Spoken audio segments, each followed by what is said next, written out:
Hey everyone, welcome back to script kiddie YouTube channel. Okay, last ಕ್ಲಾಸ್ನಲ್ಲಿ ನಾವೇನು ಮಾಡಿದ್ವಿ, flex box ಬಗ್ಗೆ ತಿಳ್ಕೊಂಡಿದ್ವಿ. So flex box ಒಳಗಡೆ ಏನೇನು ಡಿಸ್ಕಸ್ ಮಾಡ್ಕೊಂಡ್ವಿ, ಜಸ್ಟಿಫೈ ಕಂಟೆಂಟ್ ಬಗ್ಗೆ ತಿಳ್ಕೊಂಡ್ವಿ, ಫ್ಲೆಕ್ಸ್ ವ್ರ್ಯಾಪ್ ಬಗ್ಗೆ ತಿಳ್ಕೊಂಡ್ವಿ, ಅದಾದಮೇಲೆ flex grow, flex shrink, align self, ಇದ್ರ ಬಗ್ಗೆ ಎಲ್ಲ ನಾವು ಡಿಸ್ಕಸ್ ಮಾಡ್ಕೊಂಡಿದ್ವಿ.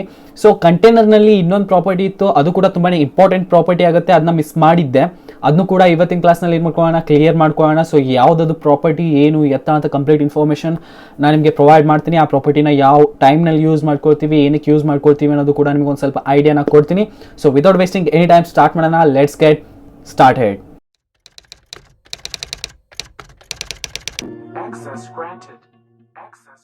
ಸೊ ಗೈಸ್, ನೀವು ಏನಾದರೂ ಈ ಪ್ಲೇಲಿಸ್ಟ್ನ ಏನಾದರೂ ಸೇವ್ ಮಾಡಿ ಇಟ್ಕೊಂಡಿಲ್ಲ ಅಂದರೆ ಪ್ಲೀಸ್ ಈ ಪ್ಲೇಲಿಸ್ಟ್ನ ಸೇವ್ ಮಾಡಿ ಇಟ್ಕೊಳ್ಳಿ. ಆದಷ್ಟು ನಿಮ್ಮ ಫ್ರೆಂಡ್ಸ್ಗಳ ಜೊತೆ ಶೇರ್ ಮಾಡಿ. ಈ ಪ್ಲೇಲಿಸ್ಟಿಂದಾನೇ ಪ್ರತಿಯೊಂದು ವೀಡಿಯೋಸ್ಗಳನ್ನ ನೋಡೋದ್ರಿಂದಾಗಿ ಏನಾಗುತ್ತೆ ಅಂದರೆ ನೀವು HTML, CSS, JavaScriptನ ಈಸಿಯಾಗಿ ಕಲ್ತ್ಕೋಬಹುದು, ಅಲ್ಲಿ ಇಲ್ಲಿ ಕಳೆದೋಗಲ್ಲ. ಸೊ ಅದಕ್ಕೋಸ್ಕರ ಹೇಳ್ತಾ ಇದ್ದೀನಿ, ಪ್ಲೇಲಿಸ್ಟ್ನ ಸೇವ್ ಮಾಡಿ ಇಟ್ಕೊಳ್ಳಿ, ಆದಷ್ಟು ನಿಮ್ಮ ಫ್ರೆಂಡ್ಸ್ಗಳ ಜೊತೆ ಶೇರ್ ಮಾಡಿ ಅಂತ. ಓಕೆ, ಅಂದ್ಬಿಟ್ರೆ ಇವಾಗ ಏನು ಮಾಡ್ಕೊಳ್ಳೋಣ ಅಂತಂದರೆ ನಾವು ಇಲ್ಲಿ ಬರೋಣ.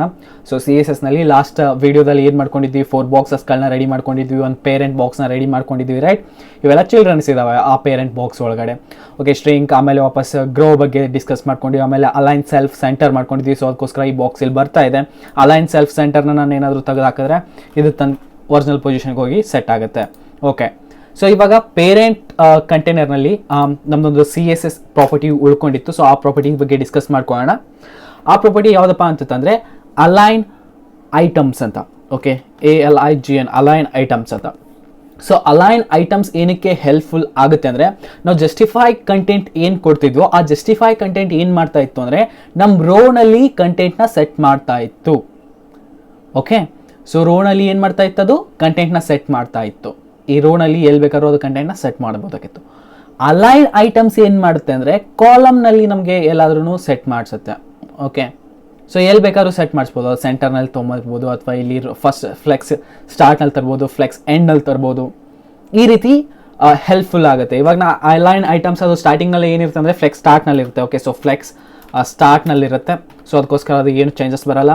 ನಾ ಇದನ್ನೇನಾದರೂ ಫ್ಲೆಕ್ಸ್ ಎಂಡ್ ಮಾಡಿದ್ರೆ ಸೇವ್ ಕೊಟ್ಟೆ, ಸೊ ಇದು ಫ್ಲೆಕ್ಸ್ ಎಂಡ್ನಲ್ಲಿ ಬಂದುಬಿಡುತ್ತೆ. ಸೊ ಅಲೈನ್ ಐಟಮ್ಸ್ನ ಯೂಸ್ ಮಾಡ್ಕೋಬೇಕು ಅಂತಂದರೆ ಫಸ್ಟ್ ಆಫ್ ಆಲ್ ನಾವೇನು ಮಾಡಬೇಕು, ನಮ್ಮ ಪೇರೆಂಟ್ ಕಂಟೈನರ್ ಅಂದರೆ ಪೇರೆಂಟ್ ಬಾಕ್ಸ್ ಏನಿದೆ ಅದಕ್ಕೆ ಹೈಟ್ ಕೊಟ್ಟಿರಬೇಕಾಗತ್ತೆ. ಸೊ ನೀವು ಹೈಟ್ ಕೊಟ್ಟಿಲ್ಲ ಅಂದ್ರೆ, ಹೈಟ್ ಏನಾದರೂ ಆಟೋ ಒಳಗಡೆ ಇದ್ದರೆ ಈ ಅಲೈನ್ ಐಟಮ್ಸ್ ವರ್ಕ್ ಆಗಲ್ಲ. ಓಕೆ, ಸೊ ಅಲೈನ್ ಐಟಮ್ಸ್ನ ಯೂಸ್ ಮಾಡೋದಕ್ಕೆ ಒಂದು ಮೇನ್ ರೂಲ್ ಏನಪ್ಪ ಅಂದರೆ ನಮ್ಮದು ಕಂಟೈನರ್ಗೆ ಹೈಟ್ ಇರಬೇಕು. ಹೈಟ್ನ ನಾವು ಮೆನ್ಷನ್ ಮಾಡಿರಬೇಕು, ಹಾರ್ಡ್ ಕೋಡ್ ಮಾಡಿರಬೇಕಾಗುತ್ತೆ ಹೈಟ್ನ.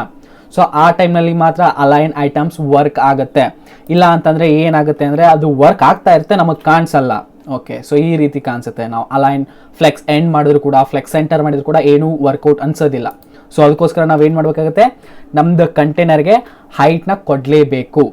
ಓಕೆ, ಸೊ ಇದು ಬಂದ್ಬಿಟ್ಟು ಫ್ಲೆಕ್ಸ್ ಎಂಡ್ ಈ ರೀತಿ ಎಂಡ್ನಲ್ಲಿ ಬಂದ್ಬಿಟ್ಟು ಸೆಟ್ ಆಯಿತು ಇದು ಇವಾಗ. ಸೊ ಇನ್ನೊಂದು ಬರುತ್ತೆ ನಮ್ಮದು ಯಾವುದಪ್ಪ ಅಂತಂದರೆ flex centre. Okay, so centre, align items centre ಅಂತ ಕೊಟ್ಟರೆ ಅದು ಸೆಂಟರ್ನಲ್ಲಿ ಶಿಫ್ಟ್ ಆಗುತ್ತೆ. ಜಸ್ಟಿಫೈ ಕಂಟೆಂಟ್ ಕೂಡ ಸೆಂಟರ್ನಲ್ಲಿ ತೊಗೊಂಬರ್ತಾ ಇತ್ತು ಕಂಟೆಂಟ್ನ, ಬಟ್ ಅದು ಏನು ಮಾಡ್ತಾ ಇತ್ತು, ವಿಡ್ತ್ ಒಳಗಡೆ ಅಂದರೆ ಇಲ್ಲಿ ಈ ರೋನಲ್ಲಿ ಏನು ಮಾಡ್ತಾ ಇತ್ತು, ಅದು ಸೆಂಟರ್ನಲ್ಲಿ ತೊಗೊಂಡು ಬರ್ತಾ ಇತ್ತು. ಇವಾಗ ನಾನು ಏನಾದರೂ ಇದನ್ನ ಸ್ಟ್ರಿಂಗ್ ಅಂತ ಗ್ರೋನ ಇವನ್ನ ಎರಡೂ ಕಮೆಂಟ್ ಔಟ್ ಮಾಡ್ಕೊಳ್ತೀನಿ. ಸೊ ನಿಮಗೆ ಜಸ್ಟ್ ಅಂಡರ್ಸ್ಟ್ಯಾಂಡ್ ಮಾಡಿಸೋಕೆ. ಓಕೆ, ಸೊ ಇದೇನು ಮಾಡ್ತಾ ಇದೆ, ಅಲೈನ್ ಐಟಮ್ಸ್ನ ನಾನು ಕಮೆಂಟ್ ಔಟ್ ಮಾಡಿಬಿಟ್ಟು ಸೇವ್ ಮಾಡಿದ್ರೆ ಇದು ಸೆಂಟರ್ನಲ್ಲಿ ಇದೆ, ಬಟ್ ಎಲ್ಲಿ ಸೆಂಟರ್ನಲ್ಲಿದೆ, ವಿಡ್ತ್ ಪ್ರಕಾರ ಇದು ಸೆಂಟರ್ನಲ್ಲಿದೆ. ನಾ ಹೈಟ್ ಪ್ರಕಾರನೂ ಕೂಡ ಸೆಂಟರ್ನಲ್ಲಿ ತೊಗೊಬೇಕಂದ್ರೆ, ಓವರ್ ಆಲ್ ಬಾಕ್ಸ್ಗೆ ಸೆಂಟರ್ನಲ್ಲಿ ತೊಗೊಂಬರ್ಬೇಕಂದ್ರೆ ಅಂಥ ಟೈಮಲ್ಲಿ ಏನು ಮಾಡ್ಬೋದು, ಅಲೈನ್ ಐಟಮ್ಸ್ ಸೆಂಟರ್ ಮಾಡಿದ್ರೆ ಅದು ಓವರ್ ಆಲ್ ಬಾಕ್ಸ್ಗೆ ಸೆಂಟರ್ನಲ್ಲಿ ಬರುತ್ತೆ. ಓಕೆ, ಸೊ ಇದು ಒಂದು ಇಂಪಾರ್ಟೆಂಟ್ ಪ್ರಾಪರ್ಟಿ ಅಂತ ಹೇಳ್ಬೋದು. ಫ್ಲೆಕ್ಸ್ ಬಾಕ್ಸ್ನಲ್ಲಿ ಇದನ್ನು ಕೂಡ ತಿಳ್ಕೊಳ್ಳೋದು ತುಂಬಾ ಇಂಪಾರ್ಟೆಂಟ್ ಆಗಿತ್ತು, ಅದಕ್ಕೋಸ್ಕರ ಇದನ್ನು ಕೂಡ ಹೇಳಿದೆ ನಿಮಗೆ, ಅಲೈನ್ ಐಟಮ್ಸ್ ಯಾವ ರೀತಿ ವರ್ಕ್ ಆಗುತ್ತೆ ಏನು ಎತ್ತ ಅಂತ. ಐ ಥಿಂಕ್ ಸೊ ಅಂಡರ್ಸ್ಟ್ಯಾಂಡ್ ಆಗಿರ್ಬೋದು. ಇವೆಲ್ಲ ತುಂಬ ಇಂಪಾರ್ಟೆಂಟ್ ಪ್ರಾಪರ್ಟೀಸ್ಗಳಿದ್ದಾವೆ. ಜಸ್ಟಿಫೈ ಕಂಟೆಂಟ್ ಆಗಿರ್ಬೋದು, ಅಲೈನ್ ಐಟಮ್ಸ್ ಆಗಿರ್ಬೋದು, ಆಮೇಲೆ flex grow, shrink, align self ಆಗಿರ್ಬೋದು, ತುಂಬಾ ಇಂಪಾರ್ಟೆಂಟ್ ಪ್ರಾಪರ್ಟೀಸ್ಗಳು. ಸೊ ಇವನ್ನ ಯಾವ ರೀತಿ ಯೂಸ್ ಮಾಡ್ಕೊಳ್ತೀವಿ ಅನ್ನೋದು ಒಂದು ಸ್ವಲ್ಪ ಐಡಿಯಾ ಇರಬೇಕು. ಹೈಟ್ ಏನು ಹಾಕೋಕೋಬೇಡಿ, ಐಡಿಯಾ ಇಟ್ಕೊಳ್ಳಿ. ಫ್ಲೆಕ್ಸ್ ಬಾಕ್ಸ್ನಲ್ಲಿ ಈ ರೀತಿ ಎಲ್ಲ ಯೂಸ್ ಮಾಡ್ಕೋಬೇಕು ಅನ್ನೋದು ಒಂದು ಐಡಿಯಾ ಇದ್ದರೆ ತುಂಬ ಹೆಲ್ಪ್ಫುಲ್ ಆಗುತ್ತೆ. ಓಕೆ, ಐ ಥಿಂಕ್ ಸೊ ನಿಮಗೆ ಅಂಡರ್ಸ್ಟ್ಯಾಂಡ್ ಆಗಿರ್ಬೋದು ಅಲೈನ್ ಐಟಮ್ಸ್ ಏನಕ್ಕೆ ಯೂಸ್ ಮಾಡ್ಕೊಳ್ತೀವಿ ಅಂತ. ಸೊ ಸಿಗೋಣ ನೆಕ್ಸ್ಟ್ ವಿಡಿಯೋದಲ್ಲಿ. ಅಲ್ಲಿವರೆಗೂ ವಿಡಿಯೋಸ್ಗಳನ್ನ ನೋಡ್ತಾರೆ, ಎಂಜಾಯ್ ಮಾಡ್ತಾರೆ, ಕೇಳ್ತಾರೆ, ಕಲಿಸ್ತಾರೆ. ಜೈ ಹಿಂದ್, ವಂದೇ ಮಾತರಂ.